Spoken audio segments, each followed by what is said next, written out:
Au travers des précédentes astuces, nous avons appris à réaliser des transformations et à jouer des animations avec les styles CSS. Dans ce nouveau volet, nous allons apprendre à réaliser des effets plus complexes. Pourtant, et nous le verrons, la mise en œuvre est encore plus simple. Dans l'exemple illustré à l'écran, la photo se transforme totalement au survol de la souris. Ses dimensions d'origine sont assez petites et sa bordure est jaune. Dans sa position finale, elle est plus grande, elle est dotée d'une bordure bleue plus épaisse, ses angles sont totalement arrondis. Et cette transformation, comme vous pouvez le voir, se joue sur un délai de 2 secondes. Bref, nous allons comprendre comment il est possible de métamorphoser toutes ces propriétés à la fois avec les effets de transition en CSS. Pour démontrer cette nouvelle astuce, nous devons récupérer des sources offrant une structure HTML déjà avancée. Et vous le constaterez, après décompression, vous obtiendrez le fichier principal de la page web, index.htm. 3 sous-dossiers l'accompagnent, et nous reviendrons sur l'un d'entre eux en temps voulu. À la racine de ce dossier de décompression, donc, je vous invite à double-cliquer sur ce fichier index.htm. Dans mon cas, ce n'est pas nécessaire puisqu'il est déjà ouvert. De cette manière, nous l'affichons dans le navigateur web déclaré par défaut. La page HTML propose un bouton et une image en son centre. Pour l'instant, le bouton est inopérant. Et si vous survolez l'image avec la souris, vous constatez qu'elle change complètement d'apparence. Toutes les propriétés que nous avons énumérées précédemment ont été transformées.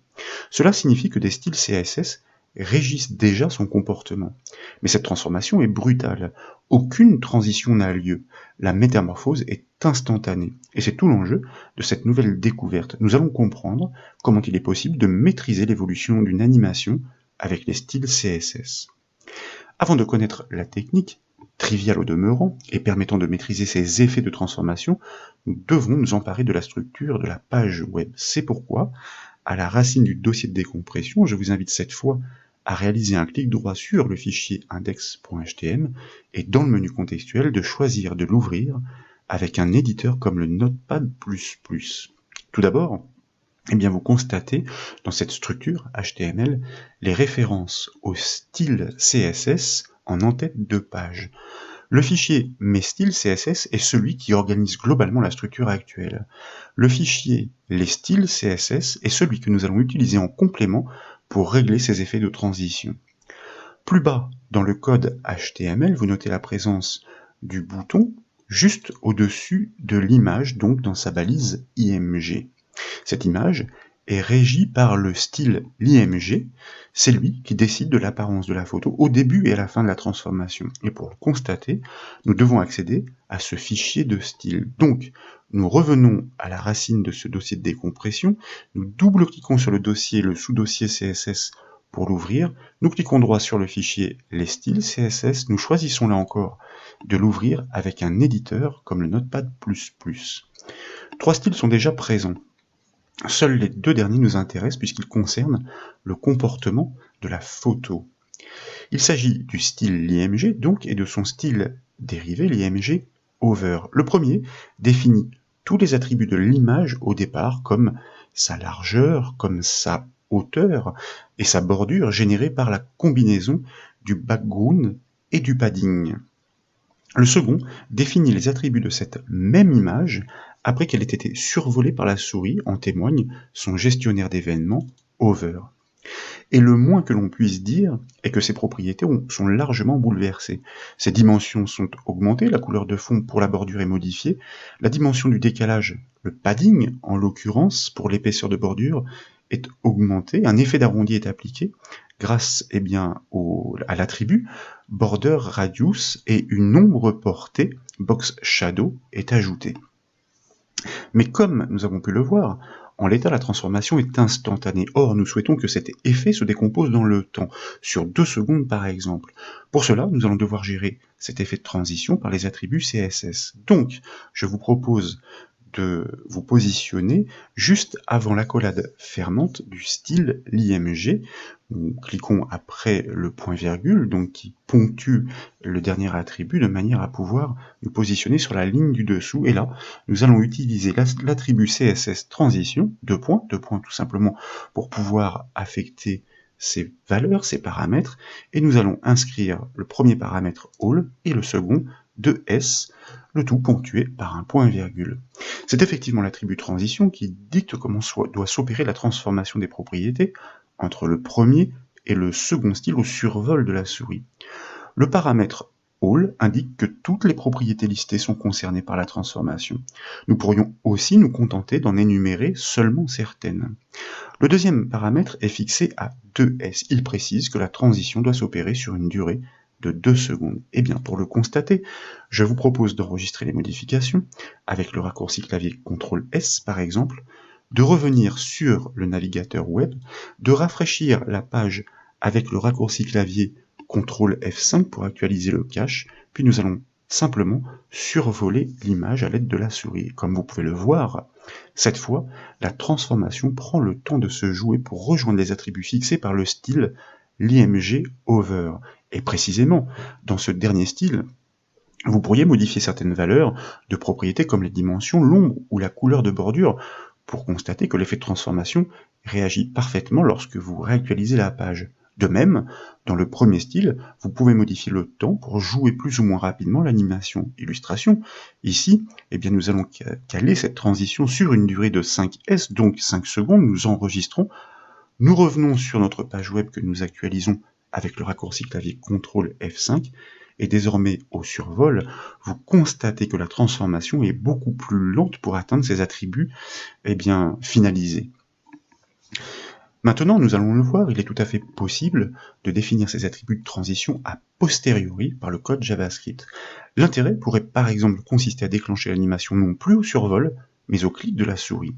Ici, le principe est de considérer une image à transformer sans effet de transition, mais un clic sur le bouton qui est situé juste au-dessus doit lui appliquer ses valeurs. Dès lors, la transformation doit respecter la transition.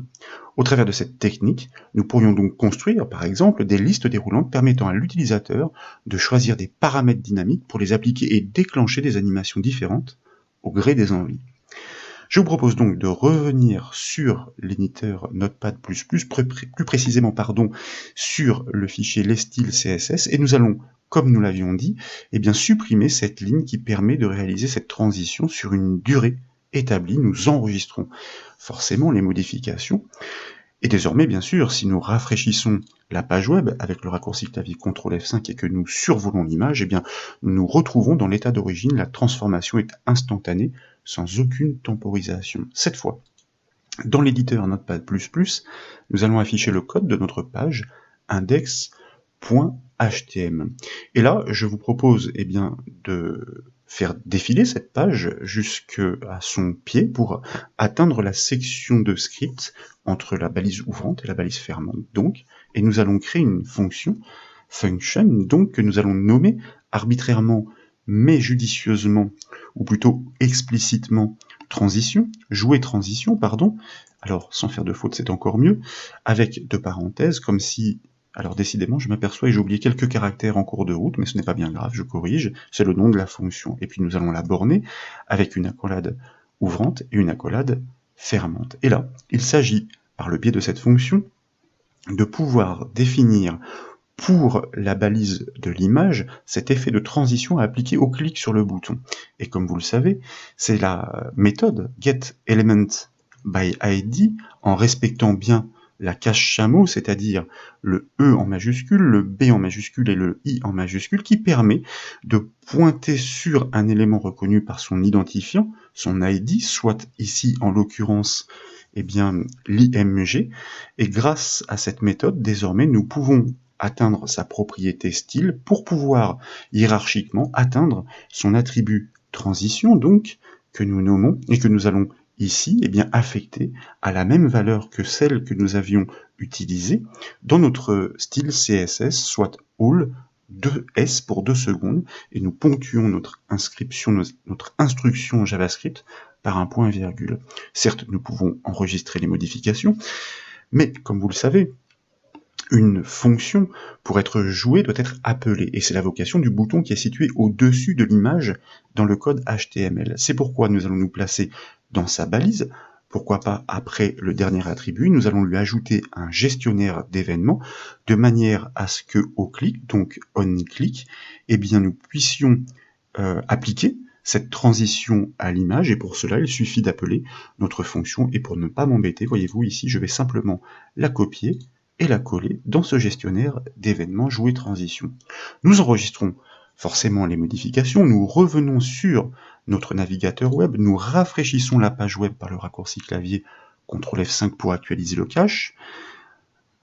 Dans l'état d'origine, forcément, eh bien, la transformation de l'image n'a pas été affectée puisque nous avons enlevé, je vous le rappelle, cet effet de transition dans le style, donc la métamorphose est brusque. En revanche, dès lors, par le code JavaScript, lorsque nous cliquons sur le bouton transition, nous sommes censés lui avoir appliqué cet effet et constater que désormais, au survol, elle respecte en effet eh bien, cette transition telle qu'elle a été paramétrée dynamiquement par le code JavaScript avec une durée notamment de 2 secondes.